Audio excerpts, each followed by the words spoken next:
संपूर्ण परकोटे को लेकर और जयपुर के प्राचीन शहर को, जिसमें परकोटा क्षेत्र में हवामहल विधानसभा में प्राचीन समय से यानी जयपुर बसा तब से कॉलोनियां बसी हुई है, कुछ आमेर रियासतकालीन कॉलोनियां बसी हुई है। उन सब कॉलोनियों के निवासी आज तक नियमन के लिए लगातार इंतजार में बैठे हैं, सुविधाओं के अभाव में बैठे हैं। मैंने 295 के तहत आज मैंने अध्यक्ष महोदय के सम्मुख ये समस्या रखी है कि मेरी विधानसभा हवामहल में शास्त्री नगर क्षेत्र हो या जलमहल क्षेत्र हो, जलमहल के आसपास के क्षेत्र हो, आमेर से लगता हुआ क्षेत्र हो, कुछ दिल्ली रोड के आसपास की कॉलोनियां हैं। ये सभी कॉलोनियां राजाओं के समय से बसावट है। ये पहले यहाँ पशुपालक रहते थे, किसान रहते थे, कुछ पहाड़ी क्षेत्रों में रहते थे, कुछ उस समय के राजा महाराजाओं के समय के कर्मचारी रहते थे। ये पुरानी कॉलोनियां आज तक भी नियमन नहीं हो पा रही। उस नियमन नहीं होने से सुविधाओं का अभाव है। पट्टा नहीं मिलता तो लोन नहीं मिलता, और लोन नहीं मिलता तो वो कई बार उसको जरूरत की उसकी कोई आवश्यकता है तो वो पूरी नहीं कर पाता, और सुविधाओं का भी इससे अभाव है। विद्युतीय कनेक्शन में कई बार समस्या आ रही है, कई बार नाली, सड़क और सीवरेज की समस्या आ रही है।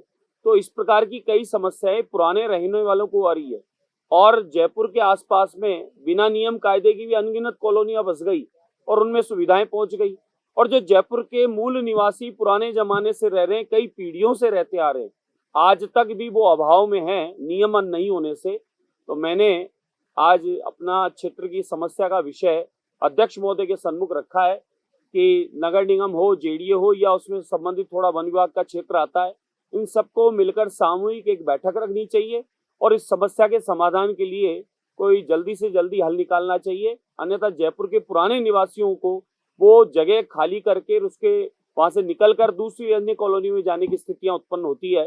तो ये गंभीर विषय है, इसकी जानकारी मैंने आज सदन में रखी। देखिए, कुछ स्थान प्राचीन स्थान है, उनकी पूजा पद्धति काफी समय से चली आ रही है, उनके अपने नियम हैं और कोर्ट की अवहेलना हम नहीं कर सकते, नहीं है, कोर्ट का आदेश है।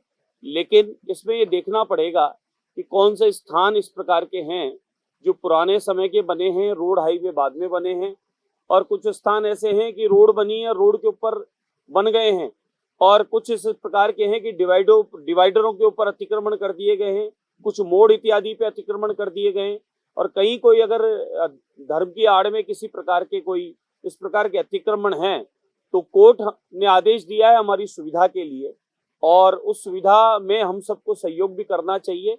और हम लोगों का तो स्वभाव रहा है कि जब कभी विकास कार्य में इस प्रकार की कोई समस्या आई है तो उसमें मदद की गई है। लेकिन कांग्रेस काल में एक अनुभव किया है, आप जितने भी ब्रिज देख लें, हाईवे देख लें, वहां पर उन डिवाइडर के ऊपर और अजमेर चुंगी पर, जलमहल के मार्ग में, अनगिनत हाईवे पर आप देख लें कि वहां पर इस प्रकार के स्थान आज भी बने हुए हैं, पर्टिकुलर एक संप्रदाय के। बाकी कई मंदिरों को परिवर्तन करने की आवश्यकता लगी है विकास कार्य में, तो उसके लिए हमने कभी भी अवरोध नहीं बने हैं। बाकी कोर्ट का आदेश होगा, उसका पालन भी होगा, लेकिन ये देखना ये होगा कि वो धर्मस्थल कितने पुराने और किस प्रकार के बने हैं, ये देखकर उस स्थान की स्थिति के अनुरूप ही डिसीजन लिया जाएगा।